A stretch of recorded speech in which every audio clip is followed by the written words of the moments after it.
Welcome back नाजरीन। Clinic online में दोबारा खुशामदीद कहता हूँ। बात कर रहे हैं आज रोज़े के हवाले से, रमज़ान के हवाले से। बड़ा अच्छा महीना है, रहमतें हैं, बरकतें हैं, अल्लाह ताला की बेशुमार नेमतें हैं। और सबसे बड़ी बात जिस चीज़ की आजकल कमी है वो है हमारे दरमियान अखुवत, मोहब्बत, रवादारी। हम सब की ख्वाहिश ये है कि अल्लाह ताला हम सब के अंदर वही मोहब्बतों को डाल दे जो कि क़याम पाकिस्तान के वक्त तमाम लोगों के शायद एहसासात ये थे कि हम एक इस्लामिक मुल्क में जा रहे हैं जहाँ पे ना कोई पठान होगा, ना कोई महाजिर होगा, ना कोई बलोची होगा, ना सिंधी होगा, हम सब मुसलमान और पाकिस्तानी होंगे। रमज़ान का महीना आ रहा है, हर आदमी की ख्वाहिश ये होती है कि नमाज़ पढ़े, रोज़ा रखे, मस्जिद में जाए, ठीक है। तो अल्लाह ताला बस इस जज्बे को ना सिर्फ इस महीने बल्कि पूरे साल और हमेशा के लिए हमारे दिलों में जो है वो घर करवा दें। लेकिन इस हवाले से ज़ाहिर बात है कि वो लोग जो कि डायबिटिक हैं या जिनको और कोई प्रॉब्लम, उनके बहुत सारे जो हैं शुबहात होते हैं। इस हवाले से आज हम इस प्रोग्राम में प्रोफेसर ज़मान शेख साहब से और वजी आफाक साहबा से बात कर रहे हैं। डॉक्टर साहब, ब्रेक पे जाने से पहले बात हो रही थी डायबिटीज़ के हवाले से। आपने उन लोगों के लिए जो कि डाइट कंट्रोल, एक्सरसाइज से कंट्रोल करते हैं, वो भी आराम से रोज़ा रख सकते हैं। वो लोग जो कि अपनी गोलियों पे हैं, वो अपनी थोड़ी सी डोज़ चेंज करके सुबह की जो डोज़ है वो इफ्तार के वक्त और रात की डोज़ सहरी के वक्त लेके, और दवाओं की क्वालिटी भी चेंज कर सकते हैं अपने मालिश के मशवरे के साथ, लेकिन वो रोज़ा रख सकते हैं। तीसरा ग्रुप जो कि इंसुलिन लेता है, उनके हवाले से आप क्या कहेंगे? अच्छा, पहले तो मैं बताऊं कि इंसुलिन लगाने से रोज़ा नहीं टूटता। शुगर चेक करने से जिसके लिए खून निकालना पड़ता है उसे भी रोज़ा नहीं टूटता, क्योंकि ये फतवा आ चुके हैं। अच्छा। और बहुत डिबेट रिसर्च हो चुकी वो है। जो इंजेक्शन नॉर्मली कोई लगवाए किसी दवा का? इंसुलिन नहीं, वैसे नॉर्मल इंजेक्शन जो कहते हैं कि कोई दवा में इंजेक्शन लगाना नहीं, है। देखिए ना, कोई ये शुगर का या ये ग्लूकोज का लगा रहा है इंजेक्शन, उससे तो रोज़ा टूटेगा। मगर जो एंटीबायोटिक है या ये जो इंसुलिन है, इसे रोज़ा नहीं टूटता। अच्छा, ठीक। बिल्कुल बिला धड़क वो मतलब ये लगा सकते हैं, ज़रूरत हो तो। और रोज़ा रख सकते हैं इंसुलिन वाले? हाँ। अब आते हैं इस पे। अब देखिए ना, इसके भी कुछ हमने डिवीजन की है कि वो पेशेंट जो एक दफ़ा इंसुलिन लगाते हैं 24 घंटे में, वो टाइप 2 के मरीज़ होते हैं लाजमन, क्योंकि टाइप 1 के मरीज़ कम से कम 2 दफ़ा इंसुलिन उनको लाजमन लगानी पड़ती है। और वो जो 2 दफ़ा लगाते हैं, 3 दफ़ा लगाते हैं, 4 दफ़ा लगाते हैं, यानी 1 से लेके 4 दफ़ा 24 आवर्स में इंसुलिन लगाते हैं बहुत सारे अफराद। अब जो 24 आवर्स में 1 दफ़ा लगाते हैं वो तो रोज़ा रख सकते हैं, क्योंकि वो इंसुलिन इफ्तारी के टाइम पे लगेगी और मॉर्निंग में टेबलेट का जो डोज उनके डॉक्टर ने बताया है वो लगेगा। ठीक है। तो इसमें ये वही बात कहूँगा कि कुछ इंसुलिन रोज़े के लिहाज से महफूज हैं, कम नुकसान करती हैं। कुछ ऐसी हैं कि बहुत ज़्यादा स्ट्रांग है, लॉन्ग एक्टिंग है, पोटेंट है बहुत ज़्यादा। तो अपने डॉक्टर से मशवरा करके इंसुलिन को भी बेहतर चेंज करा लें। अच्छा, जो 2 दफ़ा या उससे ज़्यादा इंसुलिन लगाते हैं तो जनरल रिकमेंडेशन हमारी ये होती है कि वो रोज़ा बेहतर है न रखें, क्योंकि हाइपोग्लाइसीमिया होने के खतरात बढ़ जाते हैं। 2 दफ़ा जो लगाते हैं? जो 2 दफ़ा या उससे ज़्यादा। अच्छा, अब मसला ये है कि बहुत सारे क्या होता है? हाइपोग्लाइसीमिया, हाइपो मीन्स कम, हाइपर मीन्स ज़्यादा। हाइपोग्लाइसीमिया का मतलब है शुगर का इंतहाई कम हो जाना बॉडी में। क्या उसकी क्यों अलामतें होती हैं? उसकी अलामतें ये होती हैं कि ये घबराहट होती है बहुत ज़्यादा, हाथ कांपते हैं, पसीने छूटते हैं, दिल ज़ोर ज़ोर से धड़कता है, इतना धड़कता है उसकी आवाज़ कानों में आती है। और अगर उस वक्त इलाज न किया जाए तो गनूदगी, गशी, बेहोशी और इवेंचुअली डेथ भी हो सकता है। डॉक्टर साहब, एक बात बताइए, अगर ये जैसे आपने फरमाया कि वो तमाम डायबिटिक जो कि इंसुलिन लेते हैं उनमें ये चांसेस हाइपोग्लाइसीमिया के ज़्यादा हैं, लेकिन वो लोग जो कि गोलियां लेते हैं, क्या उनको भी हाइपोग्लाइसीमिया हो सकता है? हाँ, बिल्कुल उनको भी हो सकती है, मगर ये डिपेंड करता है कि कौन सी गोली खाई है। कुछ हल्की इसलिए मैंने ये पहले अर्ज़ किया कि अब डॉक्टर के मशवरे से गोलियां चेंज करनी चाहिए। कुछ ऐसी होती है, हल्की होती है, हाइपोग्लाइसीमिया नहीं करती, कुछ बहुत तेज़ होती हैं और इतनी हाइपोग्लाइसीमिया करती है जितनी इंसुलिन कर सकती है। अगर जस्ट इन केस किसी को रोज़े के दौरान हाइपोग्लाइसीमिया हो गया, ये सिम्टम्स हो गए, क्या करे? जी हाँ, हमारे यहाँ तो एक बड़ा मसला है कि कहते हैं रोज़ा आपको पता है कि रखना फ़र्ज़ है, लेकिन तोड़ने के लिए आपको पता है लोग ये तशवीश में रहते हैं कि उसका गुनाह, हाँ, और उसका कहीं कोई ना कोई। जनाब देखिए, इस्लाम जो है बड़ा फ्लेक्सिबल, बड़ा नरम और इंसानों का दुख दर्द महसूस करने वाला मज़हब है, मैं ये कहूँगा। देखिए ना, नमाज इशारों से भी पढ़ सकते हैं, अगर आपको हिम्मत नहीं तो सिर्फ इशारों से आप नमाज पढ़ें, कबूल हो जाती है। तो कहने का मकसद ये है कि इस्लाम में कोई सख्ती नहीं है। इन केस अगर किसी को रोज़ा तोड़ना पड़े डॉक्टर के मशवरे के साथ तो उसकी कज़ा बद में रख दें, मगर उसको तोड़ दें। और यहाँ मैं बताना चाहता हूँ कि कौन सी सिचुएशन में रोज़ा तोड़ना चाहिए, बाद में उसकी कज़ा रखें। एक तो ये कि ब्लड शुगर एनी टाइम अगर 60 से कम हो जाए, ठीक है, तो रोज़ा तोड़ना चाहिए। ठीक है। 60 से कम वो जो अलामत मैंने बताई वो शिद्दत से ज़ाहिर हो जाती हैं और ख़तरा बढ़ जाता है। उसके अलावा अगर सुबह के वक्त मॉर्निंग में अगर किसी ने शुगर चेक किया और 70 तक आ गई शुगर, और सहरी में उन्होंने या तो इंसुलिन या हाइपोटेंसी की ओरल टेबलेट ली है, उसको भी रोज़ा तोड़ना चाहिए। क्योंकि मॉर्निंग में 70 आ गया तो वो उसका असर और बढ़ता जाएगा इंसुलिन का या टेबलेट का, तो और हाइपोग्लाइसीमिया होने का ख़तरा है, तो उस वक्त भी तोड़ना चाहिए। तीसरी जो कंडीशन है जिस पे सारे उलमा और रिसर्च वाले मुत्तफ़िक हैं, 300 से ऊपर हो जाए शुगर तो भी रोज़ा तोड़ना चाहिए। अच्छा। जी हाँ, उसका रीज़न ये है कि कभी कभी ये भी होता है कि शुगर बढ़ जाती है रोज़े में। अच्छा। उसके भी वजूहात हैं।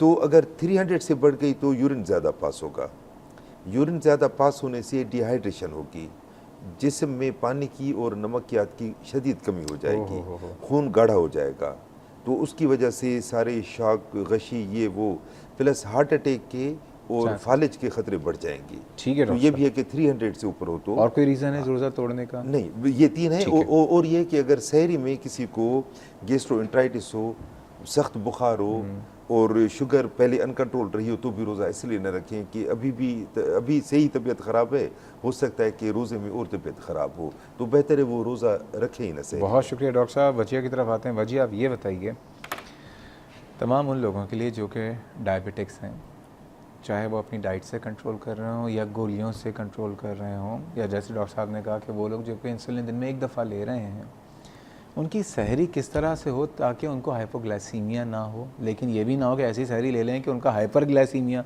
शुगर लेवल ज़्यादा हो जाए, और उनके अफ्तार किस तरह का हो? ठीक है, सहरी के लिए जनरल गाइडलाइंस फॉर डायबिटिक्स मैं थोड़ा सा उनको हाईलाइट कर देती हूँ। हम इस तरह से अलाउ करते हैं, जैसे मैंने अभी जिक्र किया था शुरू में चक्की के पिसे हुए आटे का, तो उनको मैं ख़ास कर ये कहती हूँ अपने पेशेंट्स को कि 1 चम्मच तेल के साथ वो रोटी को बनाएं।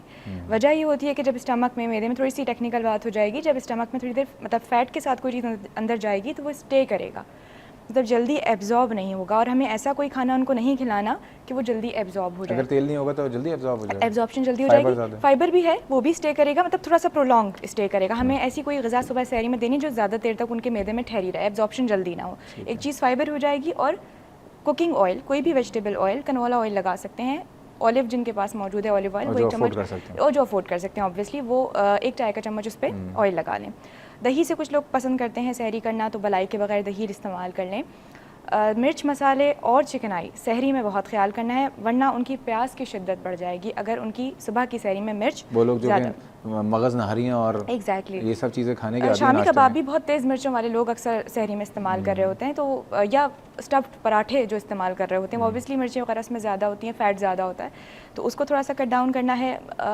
कोलेस्ट्रॉल का इशू नहीं है, अंडे का इस्तेमाल किया जा सकता है, अदरवाइज़ अगर कोलेस्ट्रॉल का इशू है तो फिर योग को रिमूव करके वो वाइट का इस्तेमाल कर सकते हैं सुबह सहरी में। मज़ा नहीं आता जी बिल्कुल, लेकिन थोड़ा सा अपनी सेहत के लिए तो थोड़ा सा ख्याल करना पड़ेगा। कोलेस्ट्रॉल वाले सुन लें भाई, जल्दी हटा दीजिएगा, 2 सफ़ेदी ले लीजिए, उनके पास इतना 2 सफ़ेदी खा लें, प्लस पानी का इंटेक इतना करें जितना वो ले सकें, या 2 से 3 गिलास। ये तासुर है सहरी के वक्त आपको होता है धड़ाधड़ पानी पी रहे होते हैं, अजान भी हो रही होती है तो पूरी बोतल चढ़ा लें कि पानी ज़्यादा होगा, लेकिन उसके बाद फिर प्रॉब्लम ये होती है कि 2 घंटे तक वॉशरूम भागते रहते हैं। जी बिल्कुल गलत प्रैक्टिस है। आपको जो पानी की, जैसे डॉक्टर साहब ने भी हाईलाइट किया था, अफ्तार से लेकर सहर तक, यानी हर 2 घंटे के बाद 1 से 2 गिलास पानी, आपने वो जो पानी दिन भर नहीं पिया है उसे अफ्तार से लेकर सहर तक पूरा करना है। तो पानी आप 2 से 3 गिलास जितना बर्दाश्त कर सकें, जितना आपका मैदा बर्दाश्त कर सके उतना आपने पानी पी लिया। और डायबिटिक्स के लिए एक बहुत इंपॉर्टेंट पॉइंट है कि उन्होंने सहरी लेट खानी है, यानी अगर 5 बजे बिलफर्ज रोज़ा बंद होता है तो उन्हें 4:45 तक टेबल नहीं छोड़नी है।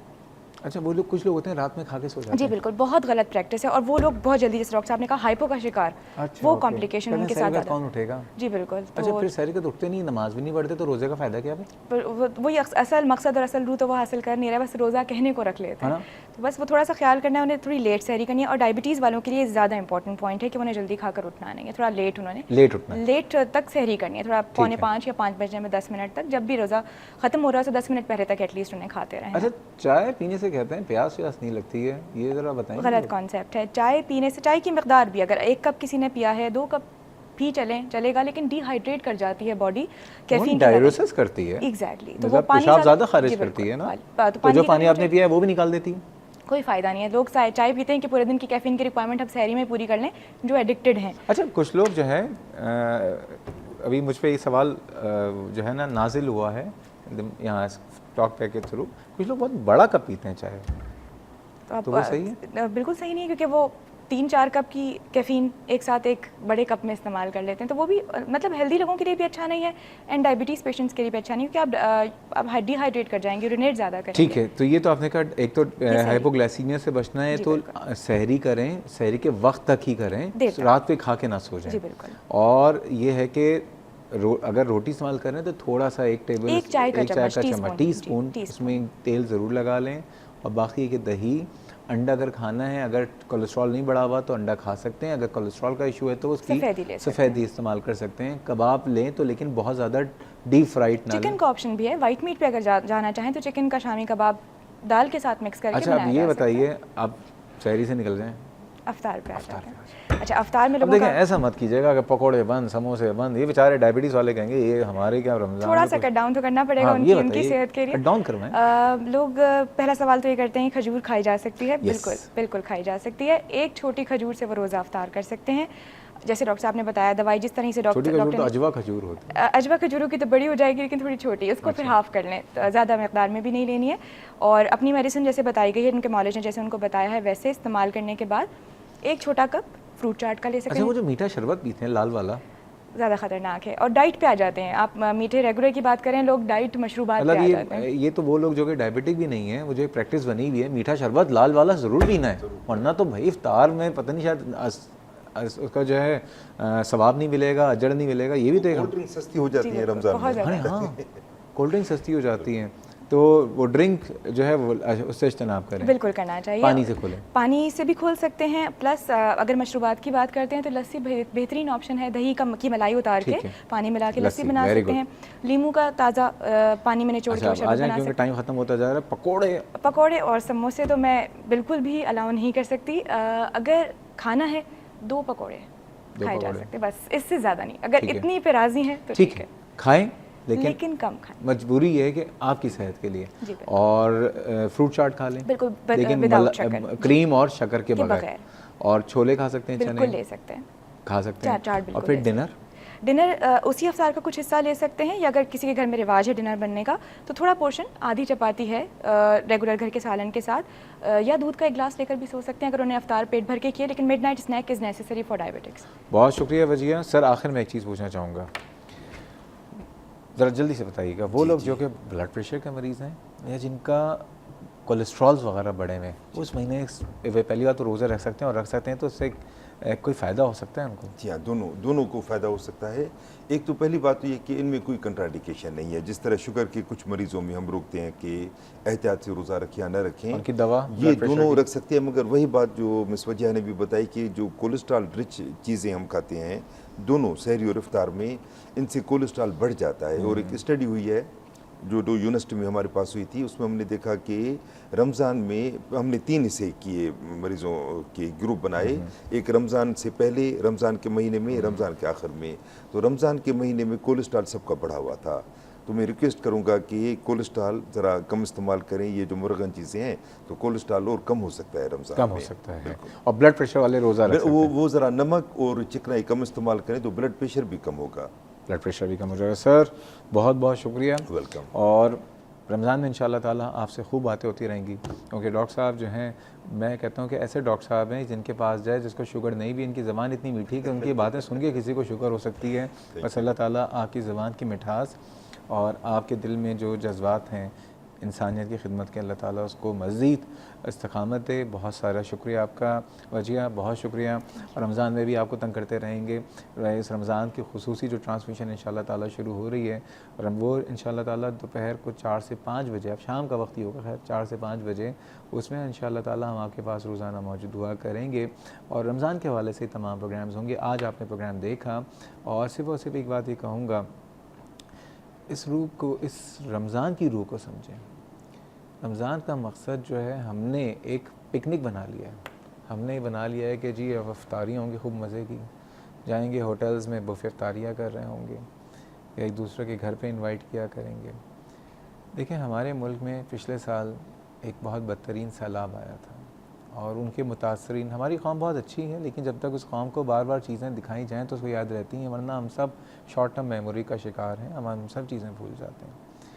वो मुतासरीन अभी भी, ज़ाहिर बात है कि उनके घर वर सब ख़त्म हो गए थे, अभी भी बहुत बदहाल हैं। और उसके अलावा चलें आप मुतासरीन तक पहुँचें या ना पहुँचें, आपके पड़ोस में और हर एक के ख़ानदान में कुछ होता है कि ख़ानदान में कुछ लोग अमीर होते हैं तो कुछ लोग मिडिल क्लास होते हैं, कुछ लोग ज़रा लोअर क्लास से होते हैं।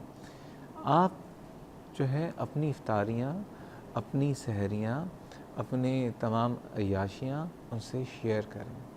और ख़ुसूसन एक बात मैं ज़रूर कहना चाहूँगा कि ज़कात जिससे देते हुए अमूमन कुछ मुसलमान तो बहुत खुशू खुजू के साथ देते हैं, लेकिन कुछ मुसलमान ज़रा हिचकिचाते भी हैं कि क्या ये मैं क्यों पैसे दूँ।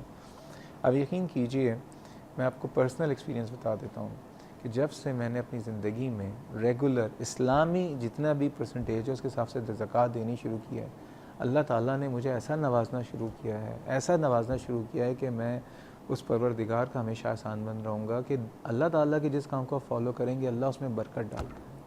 इस बात के साथ अपना बहुत ख्याल रखिएगा और दुआओं में हम सब को और इस पूरे उम्मत मुस्लिमा को, ख़ुसूसन हमारे मुल्क और हमारे मुल्क के लिए शहर जो है हमारा शहर कराची, और इस पर भी दुआ कीजिएगा। सबको दुआ में याद रखिएगा, अपना बहुत ख्याल रखिए। इस प्रोग्राम से कोई फीडबैक या सजेशन हो तो मुझे ईमेल कर सकते हैं cliniconline@health-tv.tv या फेसबुक पे आप क्लिनिक ऑनलाइन के वेब पेज पे जाइए और वहाँ जाके भी अपने सवालात कर सकते हैं। और वो लोग जो कि आज के प्रोग्राम में बहुत सारी डाइट के हवाले से चीज़ें और भी अगर आपको लगता है तो वजिया से आज मैंने रिक्वेस्ट की कि फ़ेसबुक के वेब पेज पे जाके ये तमाम गाइडलाइंस उन तमाम लोगों के लिए जो कि डायबिटिक हैं, जिनको अपना कोलेस्ट्रॉल कम करना है, उसकी इफ्तारी सहरी की गाइडलाइंस भी बताएंगी। एनीवेज़ कल इंशाल्लाह ताला फिर मुलाकात होगी। कल तक के लिए अल्लाह हाफ़िज़।